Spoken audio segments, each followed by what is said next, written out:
Here for the first time? A few people? Okay, welcome to Hare Krishna Valley. We are the Hare Krishna people.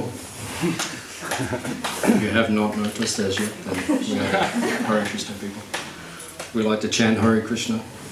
So this is our spiritual Sunday get-together. We do this once a month to invite the public into our home so that they can learn about our ways, the way we live, the way we chant, the way that we, our lifestyle and our philosophy. So today, in the Western calendar, it's a very auspicious day, it's a very powerful day, celebrated all over the planet. What was the name of that day? Mataji's Day. Mataji's Day. Or in English we say Mother's Day. So today is Mother's Day. Actually, just a few minutes ago, just before we came in, Mani Griva was outside. He told me that the original purpose of this day, it was actually started by the church. And the meaning of the day was that the church was seen as the mother, and everyone would come, and after the sermon, then everyone would help, like repair the church and fix the church and look after the mother, like that. So next Mother's Day, next year, we'll have a working bee here.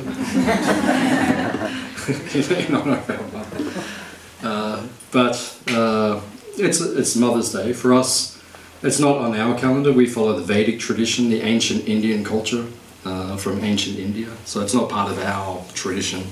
We don't have Christmas or Easter or Mother's Day. They're not part of our tradition, but still, we like to honour these things for the benefit of others as well. So in our culture, in our philosophy, there are 7 mothers. We always like to do things a little bit differently. We always dress differently, we always have different haircuts, you know, everything about us is a little different. So we also like to have 7 mothers, because we just like life to be more colourful. What was that? Abundant. Yeah, abundant, yeah, colourful. Why have 1 mother when you can have 7? That's why I became a Hare Krishna. They said you can have 7 mothers. I said, okay. I will become a Hare Krishna. Who are the mothers? So the first one is the biological mother, the person who gives birth to us. That person must always be respected, as long as she behaves properly. As long as she behaves properly. Same as the father. Father must be respected, but he has to behave properly. If you stop doing your duty, you can't expect respect. It's like that in the world. If you stop doing your duty, what you're meant to do, then you can't expect everyone to respect you. You have to do your duty. So if the mother is doing her duty, then naturally we honour her and we respect her. The founder of the Hare Krishna movement, Prabhupada, his picture is there in the seat of honour. He brought these teachings to the West in 1965. He left this world in 1977. So when he first came to the West and he initiated his first followers or disciples, at the end of the ceremony they circumambulated Prabhupada, or they walked around him. It's like a way to respect or honour someone. When you circumambulate them, you walk around them. Especially in India, that's a common way of respecting. So after they respected their guru by walking around him, the mother was there of some of his disciples who he just initiated. He said, now circumambulate your mother, give respect to her. So that is there, that is part of the system, that the mother must be respected because she looks after us selflessly. When we are born, we can't do anything for ourselves. We live off our mother's milk. So we're completely dependent on the mother, so you must offer respect to your mother. Especially if your daughter is sitting next to you, then this is a good conversation. You must respect your mother. Please circumambulate her and after the feast. Like that. So you're listening to this, Sesh? So this is part of my daughter's sitting there. So this is part of the Vedic culture. Like that. So we offer respect to the mother. The second mother is the cow. She's the second mother. Why? Because when we stop taking our mother's milk, traditionally, you live the rest of your life on the cow's milk. Of course, there's issues with that these days because the cows aren't being looked after properly. So then many people are becoming vegan in protest the way the cows are being treated. They're not being treated like mothers anymore. But actually the cow is our mother, because we subsist off the nutrition which is given from her. So after your mother stops giving you the milk, then we can take the milk from the cows. So here at Hare Krishna Valley, it's a very unique place, and it's actually significant that you all came here on Mother's Day, because after the feast, if you like, we all go to feed and visit our cows. So you're welcome to join us to come and see the cows. And our cows are very special because this is one of the only places in Australia where the cows are born here and they die here, and there's no fear of being slaughtered. So this is a special place where we look after the mother. So in India they say mother cow, holy cow. So these are actually holy cows. You feel their energy is very powerful. And they will benedict you. By pleasing them, your life will develop all good qualities. If you please the cows, especially protected cows like this, all good fortune will come to you. And we see that here at Hare Krishna Valley. All good fortune is coming to this place. It's a very peaceful place. Do you feel like a peaceful vibration here? Anyone feel it? No? No, there's a peaceful, people say it. They say they come here and this is some vibration. Even our friend John, I probably told you last time, for those of you here last time, he lives about 5 kilometres through the forest that way. He's a solar electrician. He installs the solar panels here for some of our buildings. And the man doesn't believe in God. You know, he's agnostic, he doesn't believe in God or anything like that. But he likes the Hare Krishnas. He's a friend of ours, so he came here. And he came here a few years ago, and he drove on. We have a little bridge down the bottom. You saw the bridge, and he drove over on the way. And then he drove over the bridge, and then he came here to Hare Krishna Valley, and then he drove onto the property.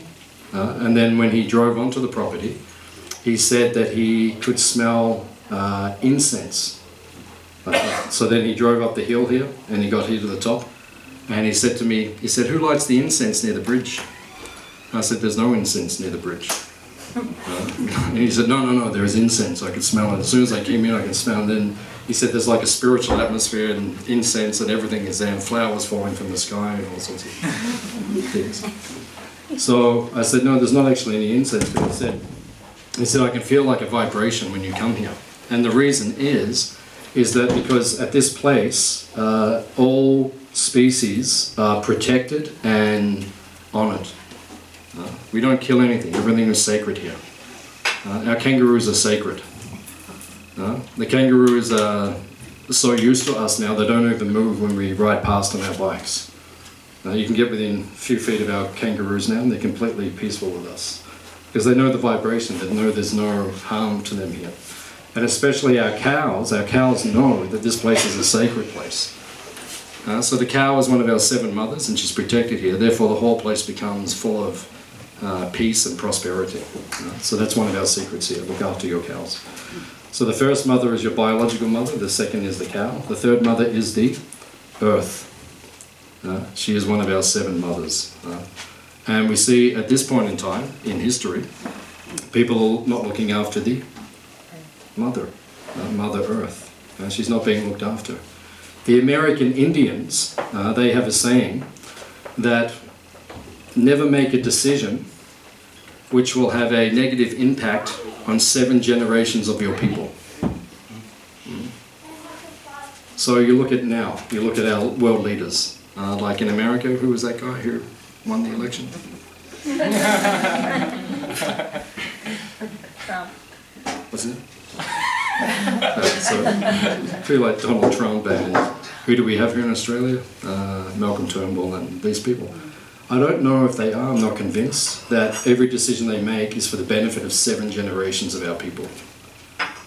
Yeah, I could be wrong, but I don't think that that's what they're doing. So the earth must be protected because she is a mother, because if we don't look after her, we die. That's what happens. If you don't look after the cows, negative karma will come to you. If you don't look after your biological mother, negative karma will come to you. And if you don't look after the earth, serious impact will come to you.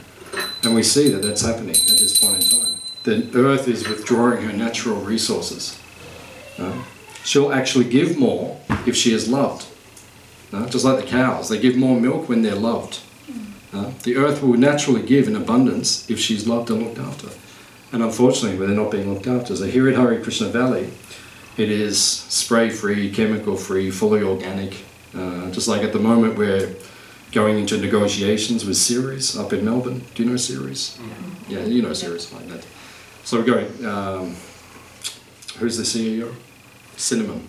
She's a friend of mine. She's the CEO up at Cinnamon. So we're negotiating at the moment because they're supplying so many organic vegetables around Melbourne, they need more. So we're negotiating now to grow organic vegetables here and send up there. So that's our policy. And Cinnamon said, it must be organic. And I said, of course, Cinnamon, everything here is organic. We're the home of organic. Everything is organic. Our mantras are organic. Our cows are organic. Our monks are organic. The earth we put on our face is organic. Everything is organic. So naturally it is organic because we believe that you must respect the earth. And if you respect the earth, then she will look after us. So we grow as much as we can our own food here. At the moment, because it's winter, we're in between seasons like that. But all the pumpkins that you'll eat today now, that's all from our farm. So we grow as much as we can. Yeah. Take the natural milk from the cows and the vegetables from the earth.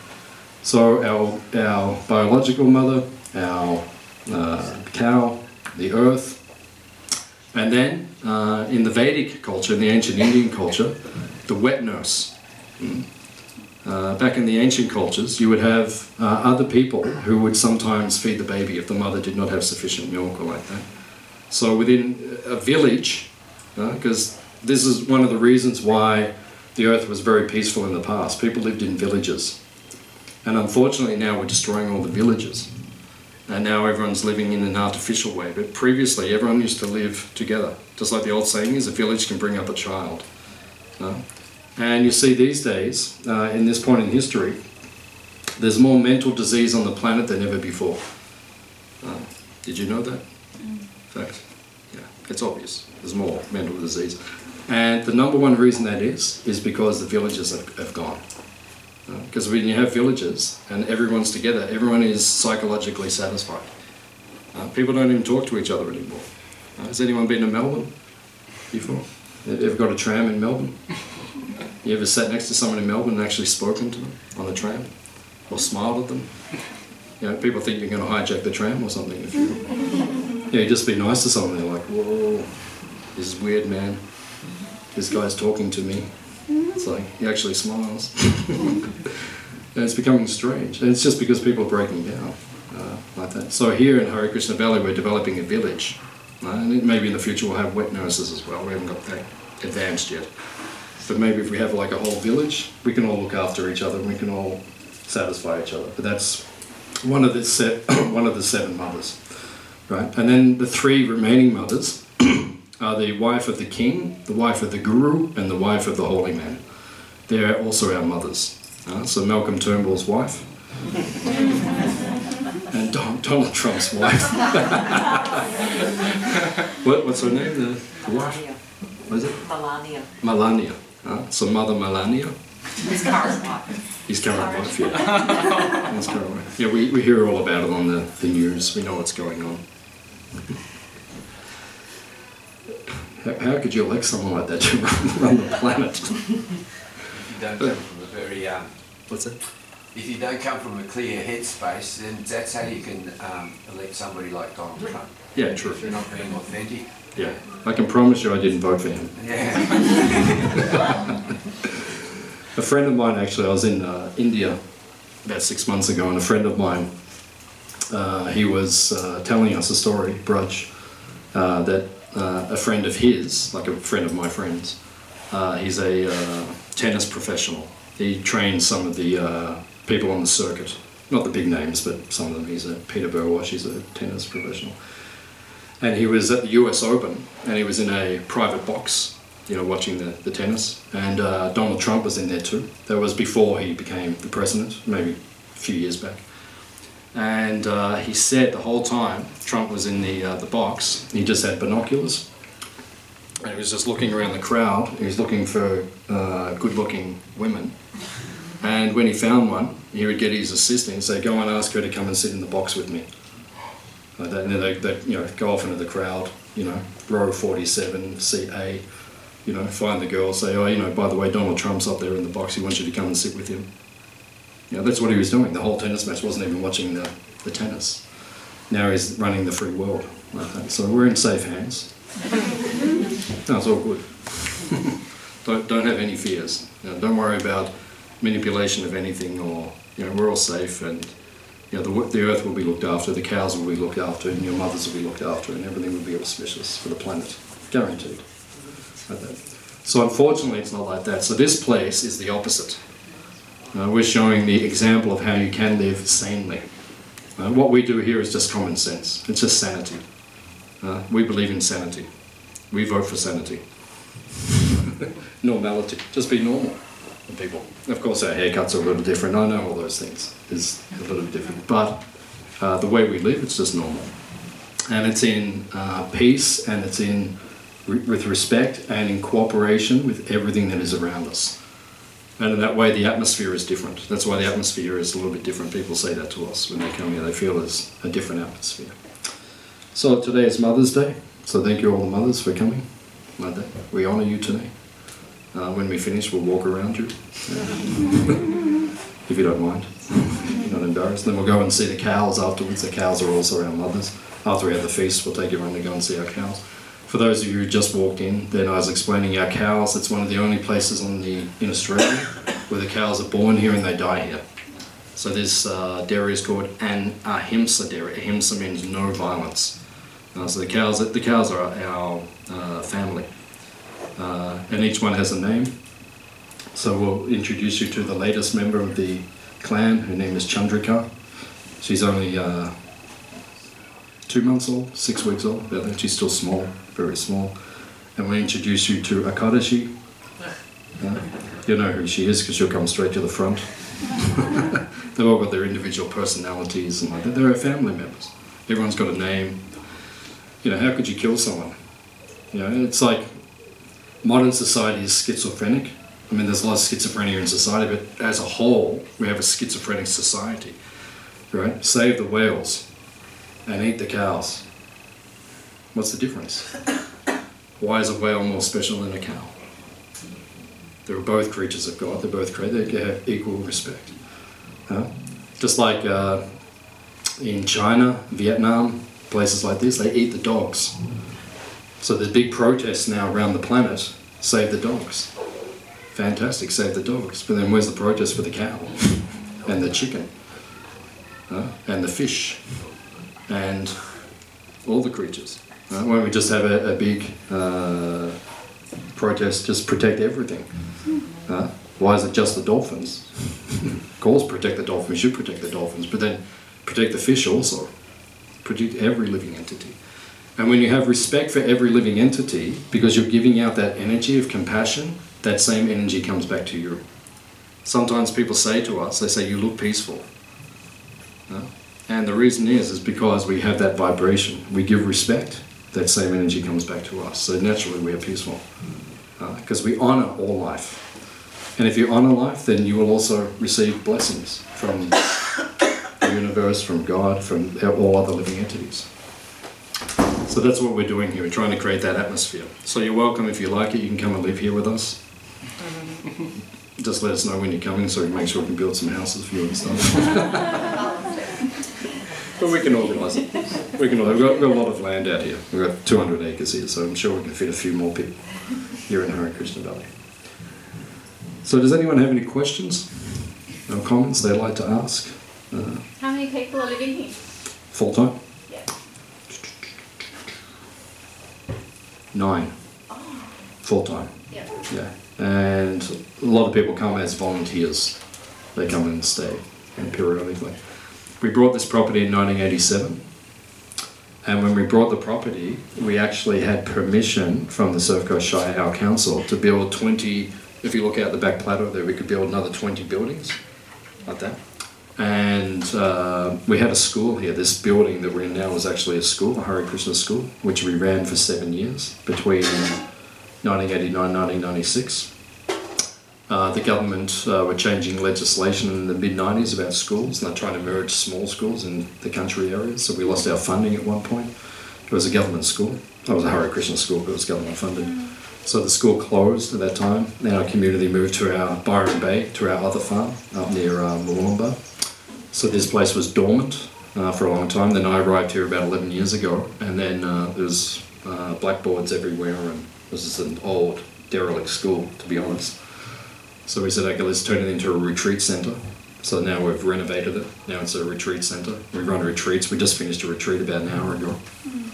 We saw you guys driving in, so we said, okay, stop the retreat. Oh my God, there's people coming. So yeah, we run retreats here. This year we're running about 30 retreats. Other groups, yoga groups come and they hire the place and we facilitate them. And then we also run our own retreats. There's a few posters up. We've got a vegetarian cooking retreat coming up next month and all sorts of stuff. But there's a lot of interesting stuff going on here. And then we have a volunteer base. People come and they help out. So if you want to get involved, you know, if you like gardening, or if you like looking after cows, or if you like hanging out with Haris and stuff like that, then just, you know, come down and like that. You can come and stay anytime. The food is good. So, any other question? Anything you've ever wanted to ask a Hare Krishna, if you had an opportunity, then you can ask. About anything deep, anything about the meaning of life, about the meaning of the universe, everything, we can answer those things. Or if you just want to know why I've got this haircut, then you can ask that. It's all good. Yes, sir. 2 questions. Yep. Do you have much to do with Aboriginal peoples? Because that's a big part of their mother and the outstuff of the Seven Sisters story. But another question is, like, you're talking about mothers, and so there's all of these distinct sexual roles. How do you relate to LGBTI? How does that fit into Krishna? Okay. Yeah, two good questions, which I think. The first question is, how do we relate to Aboriginal culture? Like that. So, how do we relate to Aboriginal culture? The same way we relate to every culture, with respect. Every culture. We don't differentiate. Every culture has its place. Every culture has its wisdom. And if you cross culture, the entire planet, and you look at all of the ancient cultures, if you look at the Mayans, if you look at the Aztecs, if you look at the Native American Indians, if you look at the Vikings, the Romans, the Greeks, the Mongolians, the Egyptians, the ancient Indians, all the gods are the same. All the culture's the same, the history's the same, the stories are the same, the names are different. You know, I've studied for years and it's all the same. You know, and in our culture we're monotheistic. We believe in one supreme being. And we say Krishna. He's a blue cowherd boy. That's how we understand the divine, like that.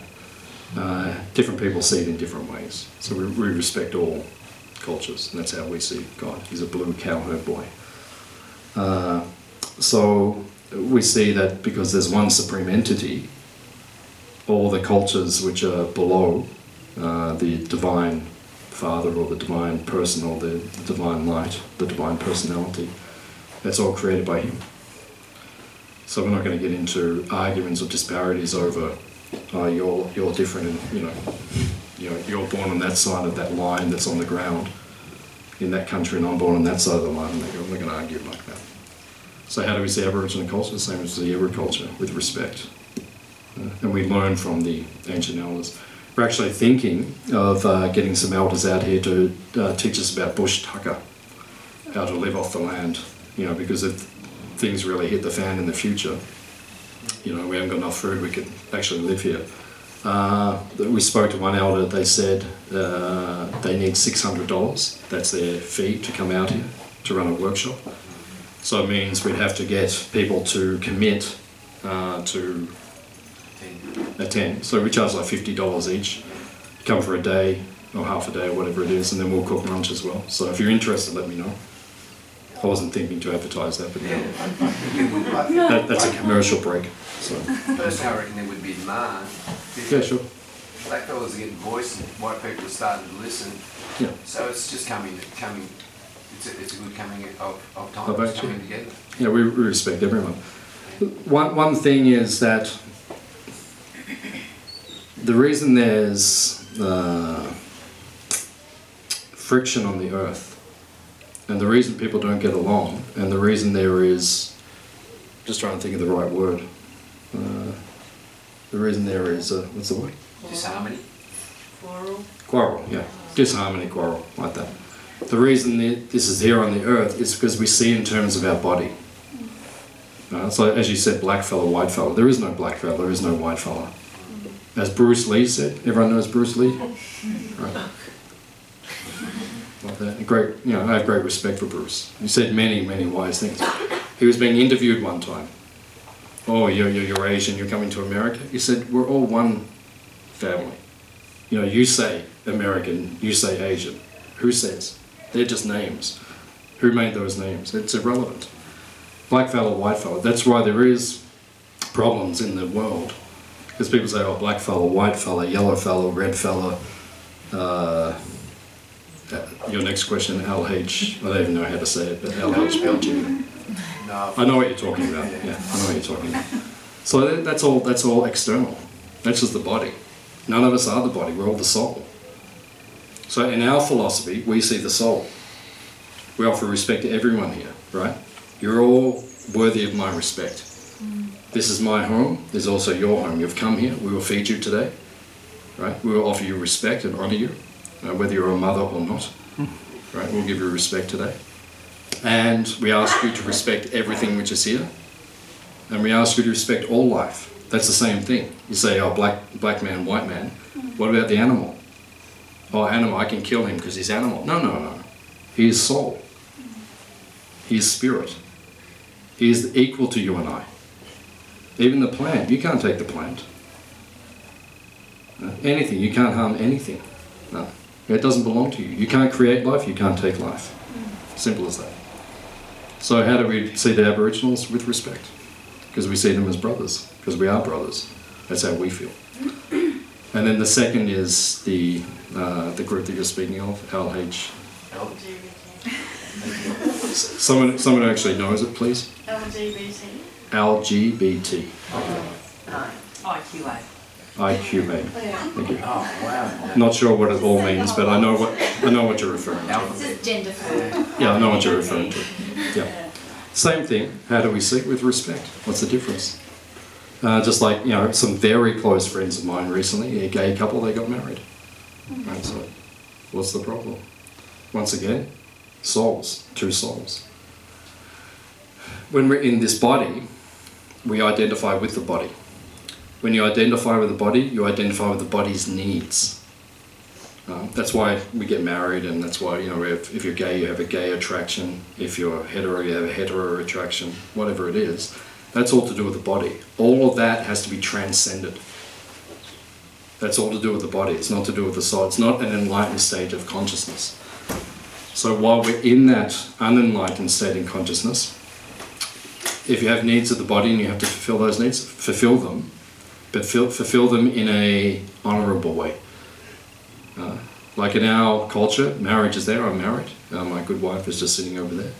So we're married, but it's a marriage which is in relation to the Supreme, right? And it's based on honour and respect. So in this day and age, the world is becoming, I don't know what the word would be to describe, progressive or however you would describe it, but many things are changing in the world very rapidly.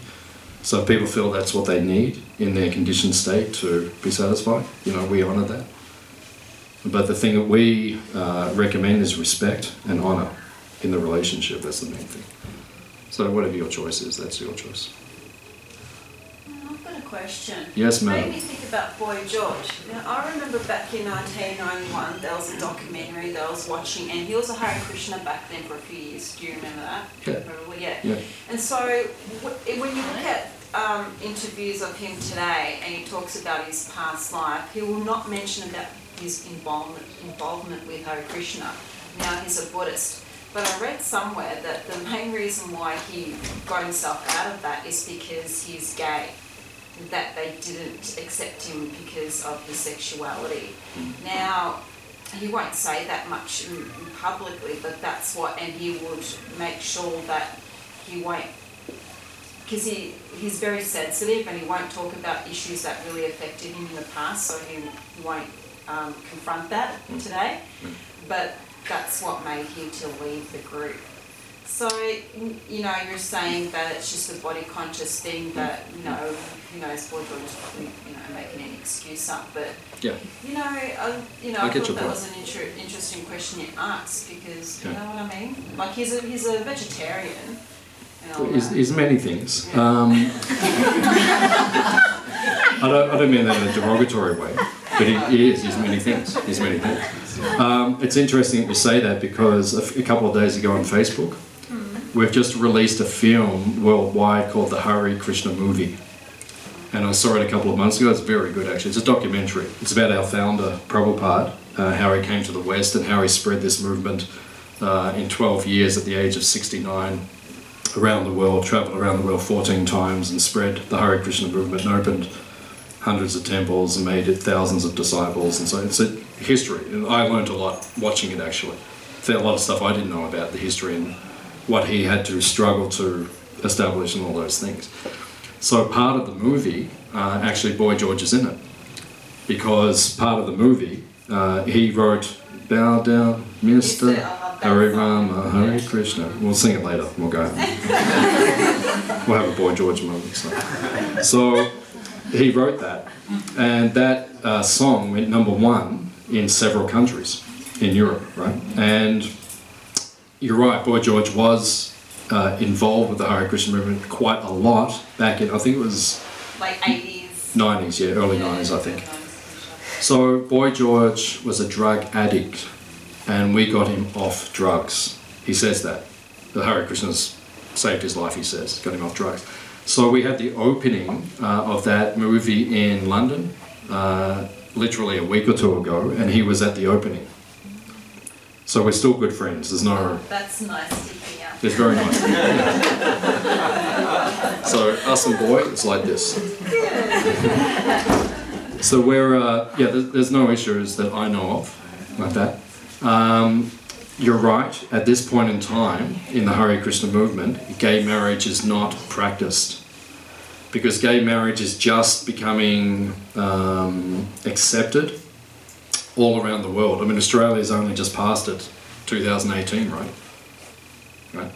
So the Hare Krishna movement is a very ancient tradition, and gay marriage, coming from, it's not just our tradition. You look at the Catholics, you look at, you know, many ancient traditions, right? And many countries in the world, it's still not accepted as commonplace or mainstream. And the Hare Krishna movement, there's actually a division in our movement at this point in time between those of us who don't have a problem with it and those who are very traditional and are still getting their head around it. So my comment would be, just give it a bit of time, and I think it will happen. Like that. But you're right, at the moment it's not practiced at this point in time. That being said, 2 of my Hare Krishna friends got married a couple of weeks ago. Right, but they couldn't do it in the Hare Krishna temple. Right, so that's something that I'm concerned with, and something I would like to see changed, but you know. So yeah, it's a work in progress. That leads me to a question. Like that. So yes, sir. you personally would have no objection to them marrying in the temple. What stops you marrying them in the temple? It's an organisation. It's an organisation. You know, it's made up of individuals, but it's an organisation. So you don't want to create waves in the movement. Like I said, I'm confident. Just give it some time, and it won't be an issue. But you know, when you're dealing with, you know, there might be people in this room who have some concerns with it. There might be, and you know, this is, like I said, it's an old tradition, which has been implanted in a modern culture. And if you look at many elderly people in our society right now, they find gay marriage to be challenging because they're older and it's a traditional thing and things weren't done like that. Now, you know, for someone in my generation, it's not a problem. You know, so it's just a matter of time, that's all, I think. Well, you mentioned about the world getting progressive. Oh, there you are, sorry. I thought God was speaking to me. I couldn't see anyone, and I thought, well, maybe this is my day. Where, Hence I'm sitting here. yeah. Sorry about that. No, I thought I was lucky, but anyway, it's still good. You mentioned about the world getting progressive, which is, in fact, You have to speak a little louder. Sorry. you mentioned about the world getting progressive, Progressive? Yeah. Yeah. which is true. That things are changing from generation to generation. Yeah, right? very quickly. Yeah, but while it is progressive, it is also disruptive. Like Yeah. things are changing for good, but Yeah. it is also bringing a lot of bad. Yeah. So what is that, can be brought into the entire society and the world to have an absolute harmony and peace and that? Just the progressiveness and nothing. Yeah. Yeah, it's not an easy balance to strike, because as you said, the world is changing rapidly, like before our eyes. You see, like what's coming in the next generation and how they're going to live and everything. It's happening very rapidly. So you've got ancient teachings, which I practice in my life. My life is based on following ancient teachings, and I find that it gives complete clarity and balance in my life when I follow those teachings. So I think it's a good thing. It shouldn't be rejected. However, how to adopt that into the modern world when people are changing so rapidly, right? That takes a great deal of expertise. And Prabhupada, who was the founder of the Hare Krishna movement, when he came to America in 1965, he was coming from an ancient tradition. He was a monk. He walked into America, which was completely changed. Flower power was ruling, right? The hippie culture was just emerging at its height, at its forefront. Do what you want to do, be what you want to be. Yeah. Like it was the whole world, right? The Stones were saying, I can't get no satisfaction. The Beatles were saying, let it be. John and Yoko were sitting for, 3 months in bed, having a sleep-in. A loving. Like that. So the world was radical, right? And then Prabhupada comes in the middle of it, right? And says, okay, to get peace and happiness, you have to follow certain, one of our rules in the Hare Krishna movement, which we choose to follow, one of our conditions that we choose to follow as monks and as practitioners, is no intoxication. So we don't take any drugs, we don't even take tea and coffee, those of us are very strict. Anything addictive, drugs, cigarettes, all those things. So, you come into the height of the hippie flower power, where the whole hippie, Hyde-Asbury in Los Angeles, San Francisco was floating, right? The whole counterculture was virtually floating around. Allen Ginsberg, the leader of LSD, this was the culture. And Prabhupada walks in and says, none of it. That's radical, right? So I personally believe that to live without that in your life is the best way to live. And I've practiced that for 30 years. And I feel very clear and I feel the benefit myself. And I see people who do that. And I personally recommend that to anyone like that. But then, as we said, the world's very different now. People are doing everything. So how to, balance those two, it's a great challenge. So there's certain things that, as you said, that if we do change, the world will become worse. So that's why sometimes as Hare Krishnas we have to be a little, how do you say it, a little disciplined. We say, don't eat meat, like that. Well, the whole world's eating meat. Like me and my wife we saw one documentary, and then there was a point in it where people were eating pig, pork, like that, and the pork crackle and all that stuff. I mean, to us that's unthinkable. And everyone in the theatre, when we were watching, everyone was going, ooh, ooh, literally making noises in the middle of the film, like ooh, ooh, and we were kind of like, I thought people were going to start eating me or something. The old lady next to me kind of gave me this look like, ooh. Fire up the party. Yeah, it's like, whoa, man. It's like so, our belief is that, that's Australia in 2018, right? Everyone's eating meat and doing all the rest. We'll come in and we'll say, okay, we don't believe you should have any intoxication, you should abolish it, even. If you want to make it, just make it in Europe, make it yourself. Same with the animals, don't kill the animals. If you're going to do it yourself. Don't pay some guy and get it shipped in a Safeway or Coles or whatever like that. It's all artificial, like that. So yeah, it is a striking challenge. So we have to keep the teachings at the same time, like that. So how to balance it all, it's difficult. You think your life is a headache, try to be a Hare Krishna for a while and then work out the world's problems. You know, we've got to solve everything, make everything perfect. Again, everyone wants world peace, but when we start telling people how to get world peace, they're like, whoa, man. So, don't start saying that. We want world peace, but we want this, this, this, and this. No, it doesn't work like that, unfortunately. Or actually, fortunately. But thank you for your comment. Any other questions? Comments? How long Madam? have you been a Hare Krishna for? Me personally? Yeah. 29 years. Yeah. Yeah, I was 19, and then I met the Hare Krishnas, and I was looking for something more in life. You know, I'd always wake up at the moment. I had a good life. My life wasn't, you know, I didn't have major problems in my life, so to speak. But I'd always feel an emptiness. I need something more in my life. And then when I met the Hare Krishnas, I was reading all sorts of Eastern philosophy, and they just gave answers to my questions, logical answers to my questions. And then I thought, I'll try that, I'll practice that for a while. And I started practicing it, and then I started getting the clarity of mind that I was looking for, and satisfaction in my heart, and connection to Krishna, to God. And then after about 2 months, it kind of dawned on me, wow, this is what I'm going to be doing the rest of my life. So, lucky the food's good, because I'm still here. So, any other questions? No, just a point of discussion. Yeah. You're Yeah. saying that if you do intoxicants, Yeah. do your own. Yeah. I think it's great. Yeah, like I'm big on cannabis, and I do my own cannabis. Yeah. Yeah. And I feel that that's good. You know, it's a healthy thing. It's not a commercial thing. And yeah, it's I share it, and it's I think it's a healing thing. Yeah, we would say, as you said, in this country it's illegal. Oh yeah.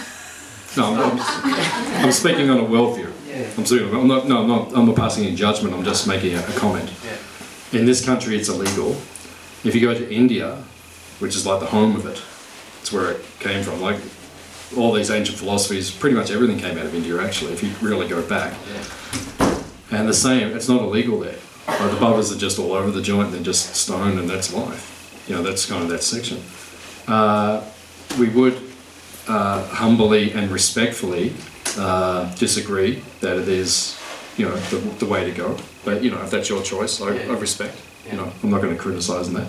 I respect, as you say, you have the right to make up your own mind. That's your choice, like that. You know, we will always say the opposite. You know, respectfully, we will always say the opposite. That, you know, better not to. But you know, we'll leave the choice to the individual, and I think that's better than. A dogma sort of rule. Yeah, a dogmatic kind of thing, like that. We would say, as a government, whoever the government is, I mean, not the type of government we've got now, but as a government, things like eating meat, slaughtering animals, those things should be abolished. We would say that, like that.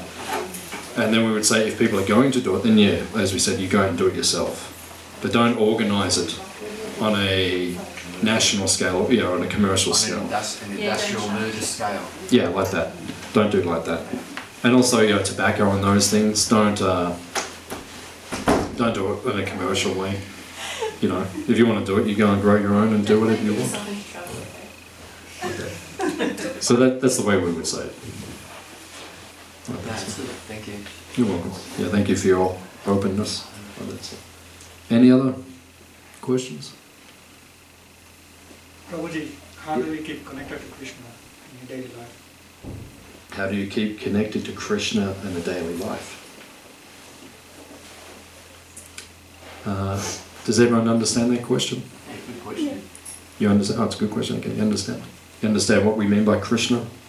Yeah, we're talking about God. That's how when we say Krishna, we mean God, the Supreme, the source of everything. That's how we say it.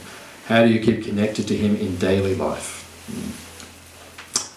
The connection is called Bhakti Yoga. And it's interesting because we just finished a retreat about 2 hours ago, which was called a Bhakti Yoga retreat. And we're going to do another one in July, August. So look at our website and it'll tell. Or if you want it in our shop, we have an email address book. Just put your email in, we'll let you know when things are on. Or else look at our website, we'll tell you when things are, or our Facebook page, that tells you when things are on. So yoga means union, yoga, connection. Bhakti means with love and devotion. So how do you keep connected to God all the time in your daily life? Dedicate your thoughts, your words and your deeds to Krishna. And that way you're connected. Just like right now. So I'm speaking. We all like to talk, right? Most people like to talk. Some people do. Some people like to talk more than others. We all know that. You know, some people talk more, some people talk less, but everyone likes to communicate and share and talk. So I'm doing this now. I'm connecting this to Krishna in my daily life. I could be speaking about anything now. You know, I could be promoting world politics or sports or so many different subject matters. You know, permaculture, so many things. But no, I'm speaking about spiritual matters. Because we see in the world this day, this is probably the one thing that's missing in the world, in general. You know, where is it that, like, if you go to university, you can study all the different departments of knowledge. Where's the spiritual department? Speaking about the soul, speaking about the supreme. In a logical way, I don't mean in a dogmatic way. You must believe this is the way, the truth and the light. No one goes to the Father except through Krishna. Amen. I mean, Hare Krishna. You know, I don't mean like that, but I mean in a logical, systematic, studious way of studying these things. So this is how you connect in your daily life. You know, the food that you eat, you offer it to Krishna. Just like the Hare Krishna food, for those of you who have been here and you saw, then we offer the food to Krishna, to God. He blesses the food and then the Hare Krishna food tastes special. That's because it's been offered to God, connected to God. So everything we do in our daily life on a practical level you can do. In your thoughts and your words and your deeds, there's so many ways that you can connect to Krishna. So that's what we do. We, as guides, we teach others how to do that, how to connect. So, does that answer your?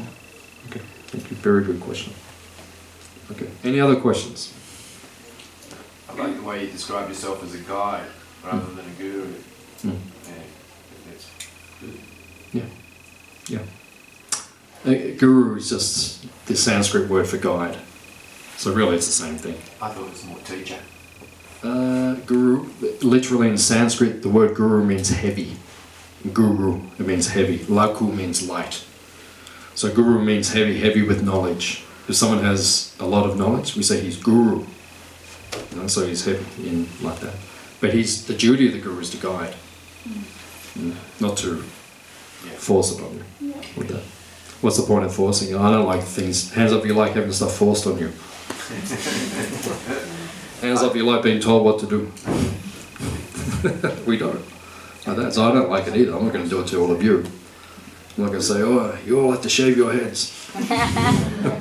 You all have to dance with tambourines. I'm not going to say that. I don't like forcing it. Like, if you want to do it, come and do it. I'm doing it, so if you want to come and do it, then join us. I don't mind. Yeah. I like it. I like being with people. So if you want to come and be a Hare Krishna, it suits me because I've got more people to hang out with. If you don't want to, then that's your choice as well. Yeah, I'm not going to lose any sleep tonight if you don't. And if you do, awesome. Well, that's it. Any other questions? What's for lunch? What is for lunch? That is the most important question. What is for lunch? There's rice, there's rajma, there's a coconut, probably like a Thai sabji, I think. Okay, the cook's over there, so there's he might be. Oh no, he's not. I thought he was going to open the door too. Yeah, pakoras, all sorts of stuff. Just Hare Krishna food. Right. So yeah, I mean the food's always good. So. What can we take one thing today, go back and think, if we are feeling something, what you were feeling 19 years or 29 years back, what can we do to, like, what in one sentence, what can we follow to make ourselves a much better human being? one thing that you can follow to make yourself a much can't better. follow everything. One thing we can take back today from our. Yeah. The most important thing that you can do to make yourself more satisfied, more happy, all these things, is to chant Hare Krishna. I don't know if you were here in the beginning. Were you here? Yeah. Oh, you were here. Okay. So you know when we all chanted and we were dancing Yeah. like that? Yeah. How did that feel? Great. It was great, yeah. That's why we take it. Yeah, that's why you think. Yeah. We did it on the way in the car. I do in the way. Awesome. So we'll give you a free dessert today. On the house. Yeah, so yeah, we were all dancing and chanting together before. And actually, I'm convinced it's the way we could have world peace. Yes. Because you see when everyone's chanting and dancing, it amalgamates, right? And every year I go to India, which is the home of our tradition, very powerful holy places there. And for the last 15 years, I've been attending a retreat. And we come from all over the world, like about 400 of us. We come from every place in the world, and we get together with a few of our gurus, and we just get fully absorbed in chanting and different things. And I remember a few years ago, there were devotees there from Israel and Iraq, right, who don't get along, right? But everyone was totally harmonious, right? The Israelis and the Iraqi were all dancing and spinning together, and so on. There's no animosity. That's all false. That's all false. So when you chant Hare Krishna, it takes you beyond the body, beyond the mind, beyond the ego, and it establishes you in reality. So that would be the one thing I'd say today. I'd say chant a lot. Yeah, chant for world peace. Like that, because the world's lost. So after the feast today, we'll have the feast, we'll go and feed the cows, and we'll all get in our cars, we'll drive down the centre of Geelong, we'll all get out, and we'll all go through Geelong, Hare Krishna!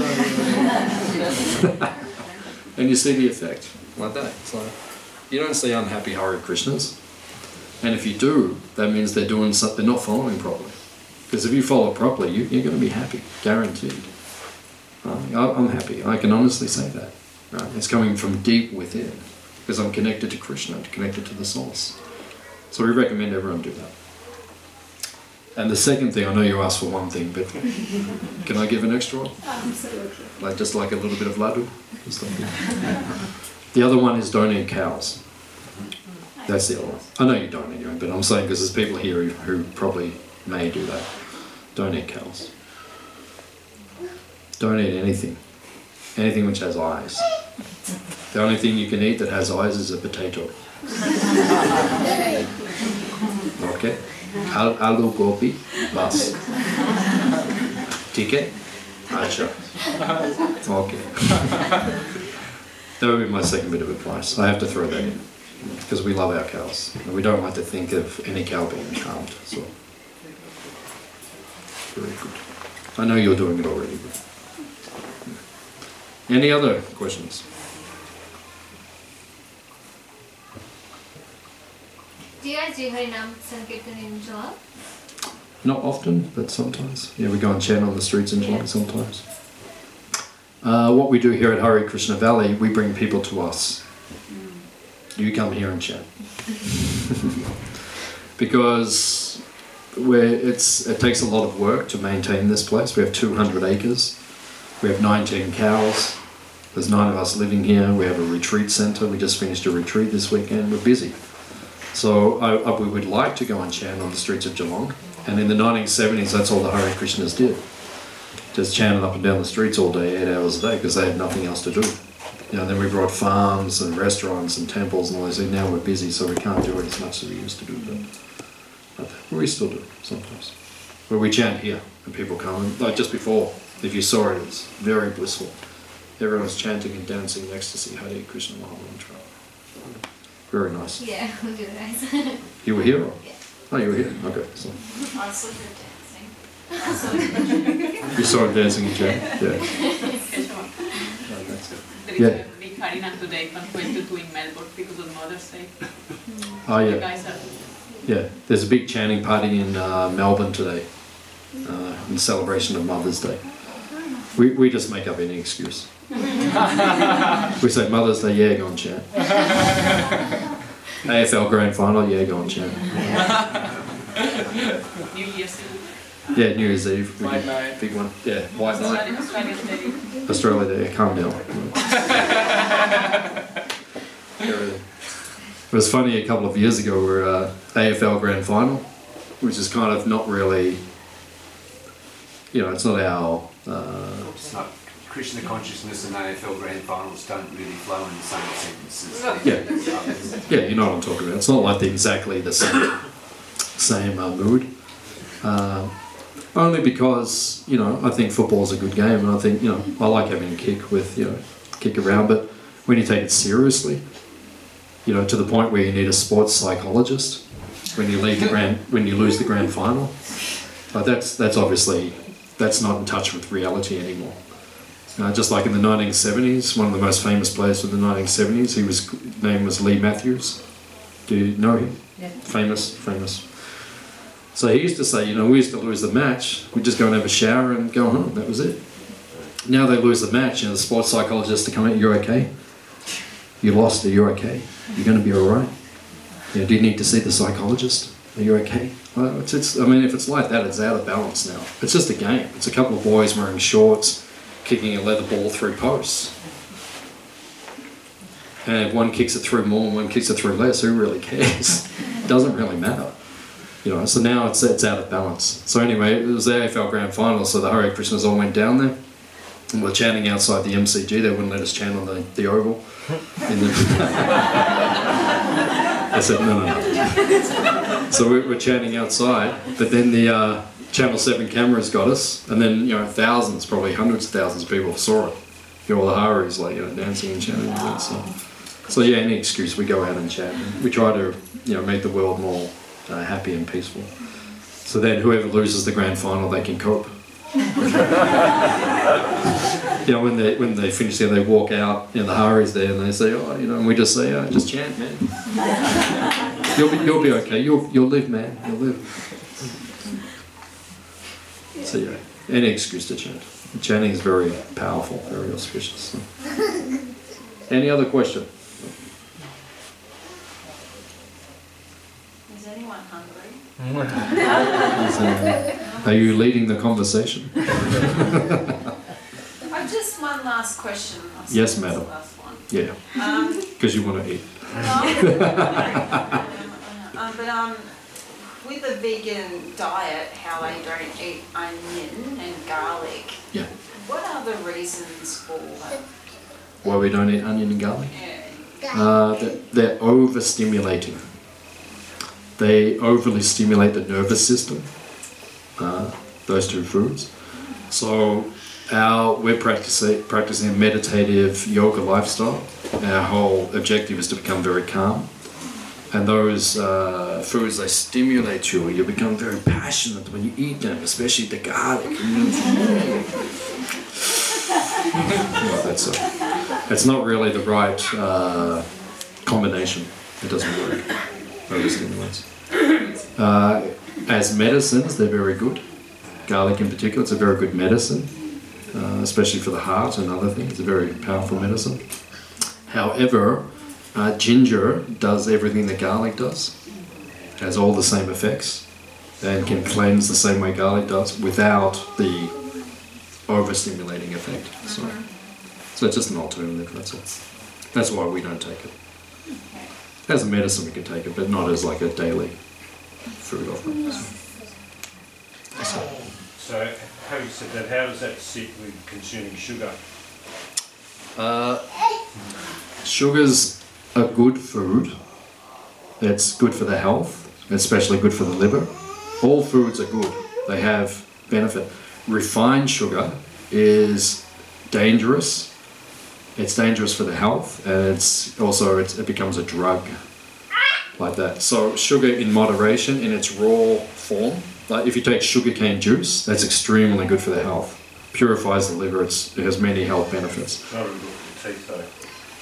No, it is good for the teeth. The problem is you don't wash your mouth afterwards. Seriously. Like if you rinse your mouth, with water, you know, after you spit it out. There is no, because it's only when those enzymes stay in the saliva that they decay the teeth. If you wash them out, it's just oral hygiene. People don't do that, unfortunately. Like in India, people know, you know, after a meal you wash properly and you spit it out. Australia, we just eat and we keep moving. So because of lack of life, that's the problem. It's not sugar itself. It's a lack of hygiene connected to it. I mean, I've eaten sweets all my life and my teeth aren't rotting away, so. I think with different cultures, and I know with Indigenous cultures it has implications for things like obesity and diabetes. So maybe no, that's refined sugar. That's refined sugar. That's, you know, because they're drinking it in a can of Pepsi or Coke. I think I'm accurate when I think it is. There's 14 tablespoons of refined sugar in a can of Coke. I think that's correct. You know, that's not healthy. That's the issue. Yeah, an Aboriginal eating sugar is no issue. Aboriginal eating a can of Coke, or anyone eating a can of Coke, that's dangerous. Like, you know, look on YouTube what Coke does to, you know, the grease on your garage floor. Or if you drop a tooth in it overnight. Or if you want to clean your spanner, which is rusty. Right, and if you're putting that into your digestive system, you know, we pray for you. So yeah, it's refined sugar, that's the problem. Sugar itself is not a problem. But when you take it in that refined form, it's like cocaine. I've never taken cocaine, but the drug, what we call cocaine comes from a leaf, which is grown in South America. That leaf is highly medicinal and very good for the health. When you turn it into the powder, which we call cocaine, that's dangerous. Right? Sugar is very good for the health. When you turn it into a refined form and then you chuck it in everything that we eat, that's dangerous. Okay? So we have to be careful. And actually the research suggests, which I've heard recently, is that all the heart disease and all those things, you know, everyone points towards the fats.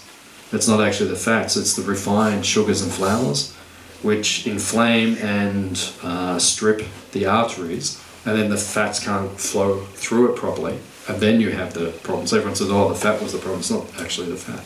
I mean, of course, unless you're eating ridiculous amounts, then it should be okay. Okay, so thank you all for coming.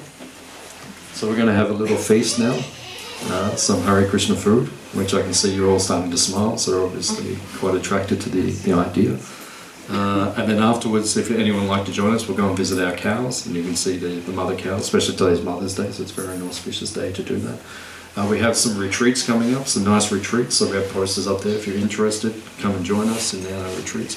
If you'd like to give a donation today for the feast and for the program, just leave it in the donation box. We would appreciate that because it costs a lot to feed this many people. So you can bring as many people as you want. We're happy to feed as many people as we can, but if you can assist that would be beneficial also. So please come again. This is your home. We are your family.